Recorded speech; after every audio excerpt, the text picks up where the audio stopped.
नमस्कार दोस्तों, स्वागत है आप सभी का हिंदी स्टडी में और आशा करती हूँ आप सभी स्वस्थ होंगे और अच्छे से तैयारी कर रहे होंगे। हम ये भक्ति काल के वस्तुनिष्ठ क्वेश्चन कर रहे हैं जो लास्ट ईयर एग्जामों में आए हुए क्वेश्चन है। उसी क्रम में आगे के क्वेश्चन अपने शुरू करेंगे आज के। ठीक है। और आप मेरे चैनल पर पहली बार आए तो चैनल को सब्सक्राइब कर लेना, बेल आइकन को क्लिक कर लेना, जिससे आने वाली वीडियो को नोटिफिकेशन आपको मिल सके। वो वीडियो अगर पसंद आए तो लाइक करना ना भूलें। ठीक है, स्टार्ट करते हैं अपनी क्लास। संत काव्य परंपरा के अंतर्गत न आने वाले कवि का नाम है। तो संत काव्य परंपरा के अंतर्गत न आने वाले कवि का नाम क्या है? नंददास। नंददास कैसे कवि थे? अष्टछापी कवि है नंददास। इनमें से कौन सा कथन असत्य है? तो इनमें से कौन सा कथन असत्य है? तो ये है ऑप्शन हमारा डी, संत तुलसीदास ज्ञानेश्वरी शाखा के कवि हैं। तो तुलसीदास ज्ञानेश्वरी शाखा के थोड़ी है, ये है राम भक्ति शाखा के कवि, प्रतिनिधि कवि वो भी। ठीक है।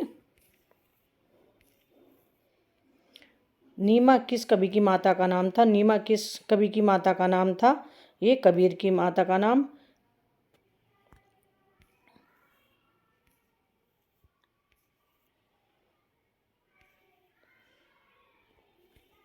आगे देखते हैं। इनमें कोई संदेह नहीं कि कबीर को राम नाम रामानंद से ही प्राप्त हुआ था, पर आगे चलकर कबीर के राम रामानंद के राम से भिन्न हो गई। ये कथन किसका है? ये कथन है रामचंद्र शुक्ल जी का।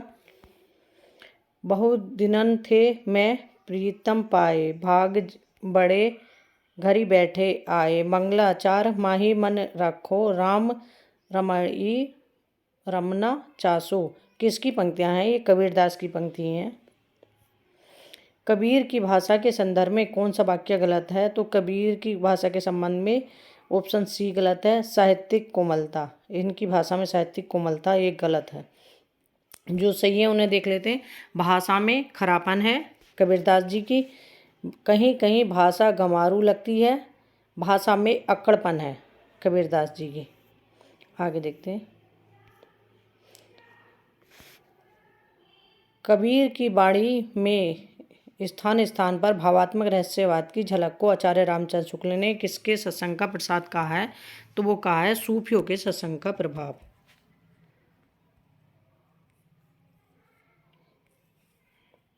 1455 साल गए, चंद्रबर एक ठाट गए, जेठ सुदी बरसायत को पूर्णमासी तिथि प्रकट भये। ये पंक्तियाँ किसके जन्म के विषय में प्रसिद्ध हैं? तो ये पंक्तियाँ प्रसिद्ध हैं कबीरदास जी के बारे में। कबीरदास की माता का नाम क्या था? नीमा। और पिता का नाम क्या था? नीरू या अली भी था। ठीक है, इस तरह से। दुल्हने गवऊ मंगल चार, हम घरी आए हो राजा राम भरतार। कबीर का यह पद किस राग में है? तो ये है राग गौड़ी पद। कबीर की बाड़ी का संग्रह किस नाम से प्रसिद्ध है? तो कबीर की बाड़ी का संग्रह किस नाम से प्रसिद्ध है? बीजक का। और बीजक में किस साखी शबद रामायणी 3 भागों में है। इसमें कोई संदेह नहीं कि कबीर ने ठीक मौके पर जनता के उस बड़े भाग को संभाला जो नाथ पंथियों के प्रभाव से प्रेम भाव और भक्ति रस से शून्य और शुष्क पड़ता जा रहा था। ये पंक्तियाँ किस आलोचक की हैं? ये पंक्तियाँ हैं रामचंद्र शुक्ल जी की। किस काव्य धारा में मूर्ति पूजा और अवतारवाद का विरोध किया गया है? तो मूर्ति पूजा और अवतारवाद का विरोध किस काव्य धारा में किया गया है? संत काव्य धारा में। अपने काव्य के आधार को स्पष्ट करते हुए किसने कहा, मैं कहता हूँ आखिंदे की, तू कहता कागज की लेखी। ये पंक्तियाँ किसकी हैं? तो ये पंक्तियाँ हैं कबीरदास जी की। ज्ञानेश्वरी निर्गुण काव्य का दार्शनिक आधार क्या है? तो ज्ञानेश्वरी निर्गुण काव्य का दार्शनिक आधार क्या है? द्वैतवाद। और विशिष्ट द्वैतवाद किनका है? तुलसीदास जी का। और शुद्धाद्वैतवाद सूरदास जी का। रैदास किस धारा एवं शाखा के कवि हैं? तो रैदास किस धारा एवं शाखा के कवि हैं? तो ये है निर्गुण काव्य धारा ज्ञानेश्वरी शाखा के कवि हैं। जाके कुटुम सर ढोर ढोवत, फिरही अजहु बना ऋषि आसपास, आचार्य सहित विप्र करही दंड उति, तिन तने रविदास दासा अनुदासा। इन काव्य पंक्तियों में किन भावों की अभिव्यक्ति हुई है? तो इसमें ऑप्शन हमारा बी सही होगा। बी में है ए, बी और सी लोक व्यवहार के लिए, बी वर्ण व्यवस्था और तीसरा है विनय। ठीक है, ये तीनों सही है। निम्नलिखित कृतियों को उनके रचनाकारों के साथ सुमेलित करना है। तो जप्पू जी किसकी रचना है? इसमें ऑप्शन हमारा सी सही होगा। जप्पू जी नानक रस मंजरी नंददास की रचना है। बरबे नाई का भेद रहीम की है। वैराग्य संदीपनी तुलसीदास की रचना है। तो इसमें ऑप्शन हमारा सी सही होगा। कबीरदास को मानवतावादी कवि क्यों कहा जाता है? तो कबीरदास को मानवतावादी कवि क्यों कहा जाता है? उन्होंने मानव में भेद न करते हुए सबके उत्थान की बात कही है। तो ऑप्शन इसमें हमारा सी सही होगा। रैदास का दूसरा नाम है, तो रैदास का दूसरा नाम क्या है? रविदास। इनकी एक उक्ति है कि मन चंगा तो कठौती में गंगा। अरे प्रभु जी तुम चंदन हम पानी, ये भी इनकी पंक्तियां हैं रैदास जी की। कबीर को प्रवर्तक माना जाता है। कबीर को प्रवर्तक माना जाता है किसका? निर्गुण संप्रदाय का। गुरु ग्रंथ साहिब में किस कवि की रचनाएं संकलित हैं? तो गुरु ग्रंथ साहिब में किस कवि की रचनाएं संकलित हैं? तो इसमें से बताना है, तो वो है कबीर। उलट बासिया किसने लिखी? तो उलट बासिया किसने लिखी थी? कबीरदास ने। ये अब हमारा सूफी काव्य शुरू होगा इसी में, भक्ति काल में। अभी तक हम संत काव्य के क्वेश्चन कर रहे थे जो लास्ट ईयर आए हुए क्वेश्चन थे। अब सूफी काव्य देखेंगे। इसका क्वेश्चन है अंगद पैच की रचना किसने की? तो अंगद पैच की रचना किसने की? ईश्वरदास ने की। ज्ञानदीप के रचयिता का नाम है? ज्ञानदीप किसकी रचना है? ज्ञानदीप शेख नबी की रचना है। मंजन की मधुमालती कुतुम की मृगावती रचना है। उस्मान की रचना है चित्रावली। मृगावती के रचनाकार कौन है? मृगावती कुतुबन की रचना है। सूफी साधना के 4 पड़ावों में इनमें से कौन सा नहीं है? तो है सरी तरी मरी हकी। इस तरह से इनके 4 पड़ाव हैं, तो इनमें कौन सा नहीं है? सी ऑप्शन मलकत। सरी तरी सरीहत तरीहत हकीकत मरी, सरी तरी हकी, सरी तरी मरी और हकी, ये गलत दे रखा है इसमें। हकी सबसे लास्ट में आता है। ठीक है। सूफी कवि नूर मोहम्मद की रचना का नाम है। तो सूफी कवि नूर मोहम्मद की रचना का नाम क्या है? अनुराग बासुरी और इंद्रावती दोनों आए थे ये एग्जाम में, इसलिए ये विवादित था क्वेश्चन। राघव चेतन इनमें से किस सूफी काव्य का पात्र है? तो राघव चेतन इनमें से किस सूफी काव्य का पात्र है? पद्मावत का। सूफी काव्य परंपरा की सर्वश्रेष्ठ रचना है। तो सूफी काव्य परंपरा की सर्वश्रेष्ठ रचना कौन सी है? मृगावती, सॉरी दोस्तों, पद्मावत जायसी की रचना। इसमें कितने खंड है? 57 खंड है। और इसका रचना काल क्या है? 1540 ईस्वी है। निम्नलिखित में से कौन सी रचना मुल्ला दाऊद द्वारा रचित है? तो मुल्ला दाऊद की रचना कौन है? मुल्ला दाऊद की रचना है चंदायन।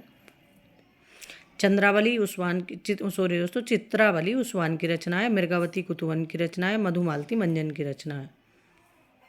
जायसीकृत पद्मावत के विषय में कौन सा कथन गलत है? तो जायसीकृत पद्मावत के विषय में कौन सा कथन गलत है? इसमें ऑप्शन ए, तुलसीकृत मानस के अनुकरण पर जायसी ने भी इसमें दोहा चौपाई शैली को अपनाया है, ये गलत है। यह एक प्रेमाख्यान काव्य है, ये सही है। इसकी भाषा ठेठ अवधि है, ये भी सही है। इसमें नागमती का वियोग वर्णन प्रवासजन्य विरह वर्णन के अंतर किया है, ये भी सही है।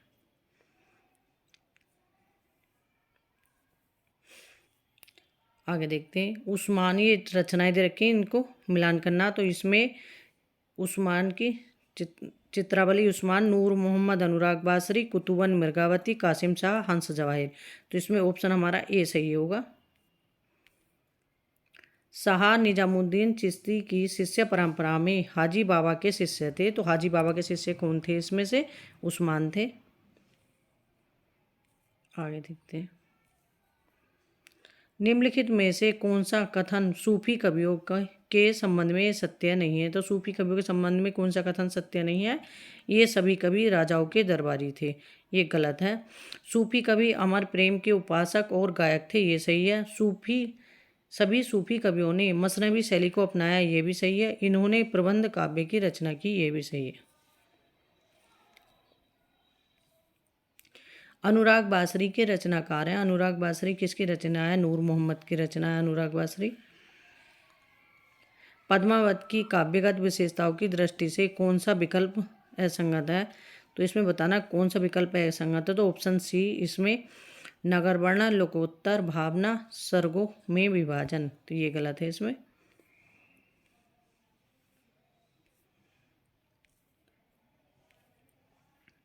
जायसी ने पद्मावत में बारहमासा पद्धति का उपयोग के लिए किया है। तो बारहमासा पद्धति का प्रयोग जो जायसी ने किया वो किसके लिए किया? ब्रह वर्णन के लिए किया है।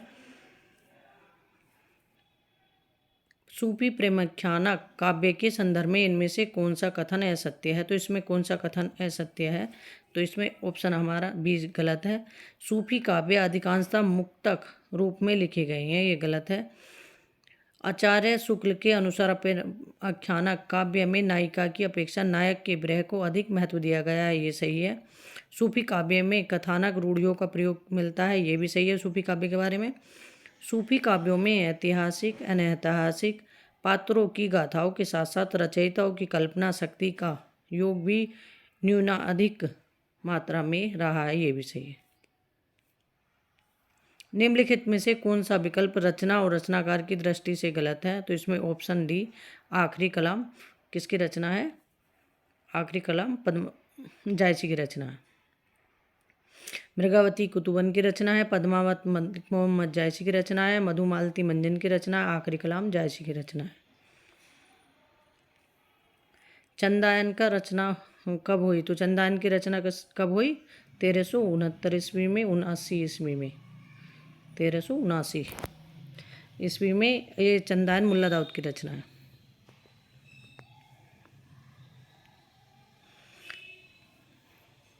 मोही का हसेसी की कोहरई, इसका क्या तात्पर्य है? इसका तात्पर्य है कि मुझ पर हंसते हो या उस कुम्हार पर। ठीक है, ये पंक्तियाँ किसने कही हैं? ये जायसी ने कही थी जब शेर शाह उन पर हंस रहे थे।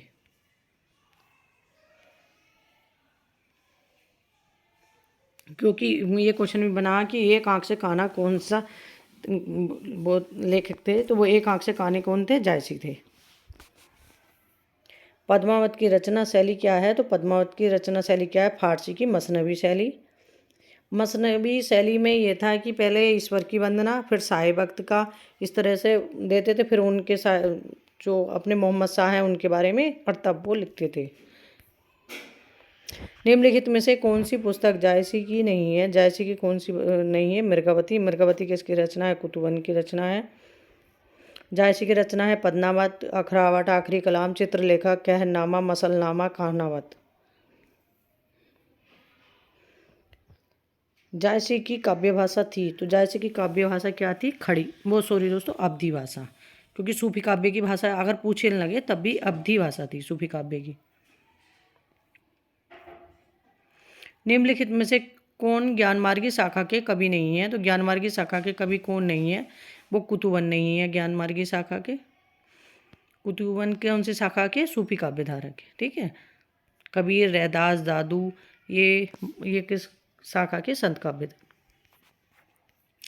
सूफी प्रेमाख्यान परंपरा का प्रथम काव्य ग्रंथ है। तो सूफी प्रेमाख्यान काव्य परंपरा का प्रथम ग्रंथ कौन सा है? चंदायन मुल्ला दाऊद का।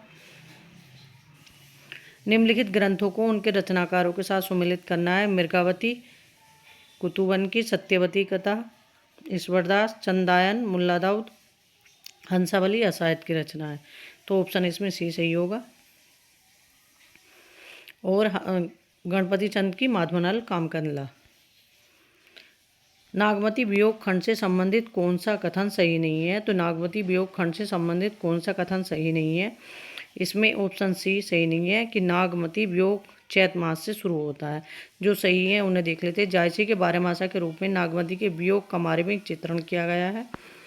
यह वियोग प्रवास जन्य विरह के अंतर्गत आता है। इस खंड में पक्षियों के माध्यम से संदेश भेजने का उल्लेख भी जायसी ने किया है।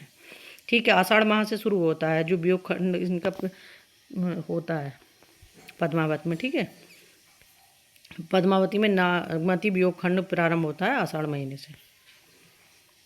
निम्नांकित कवियों एवं उनके समक्ष अंकित पंक्तियों में कौन सा युग्म असंगत है?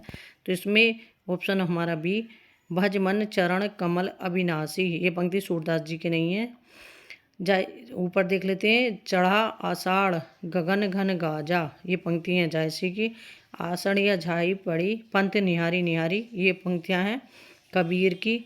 अजियो तरियो ना ही रहियो श्रुति सेवत इक रंग, ये पंक्ति हैं बिहारी जी की। प्यू वियोग अस बाउर जियो, पंक्ति में बाउर शब्द का अर्थ है पगले। निम्नलिखित में कौन सी रचना मलिक मोहम्मद जायसी की नहीं है? जायसी की कौन सी रचना नहीं है? मधुमालती। मधुमालती किसकी? मंजन की रचना है।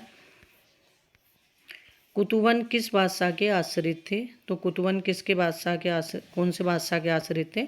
तो कुतुबन थे हुसैन शाह के। कुतुबन की रचना है मृगावती, उसको पहले ये रचना सूफी काव्य की किसने माना है? रामचंद्र शुक्ल जी ने। और जो इनके गुरु थे, कुतुबन के गुरु का नाम क्या था? शेख बुरहान। ठीक है, इस तरह से हमारे आज के क्वेश्चन कंप्लीट हो गए। ऐसे ही अपने आगे के क्वेश्चन अपना जो रह गए भक्ति काल के, फिर उसी तरह से अपने रीति काल आगे के अपने क्वेश्चन करेंगे। सब कालों के क्वेश्चन करेंगे। जैसे जैसे जो व्याकरण के हैं कुछ मेरे पास, वो भी अपना डालेंगे क्वेश्चन। इसी तरह से अपने आगे की तैयारी करेंगे। ठीक है, थैंक यू दोस्तों मेरी वीडियो देखने के लिए।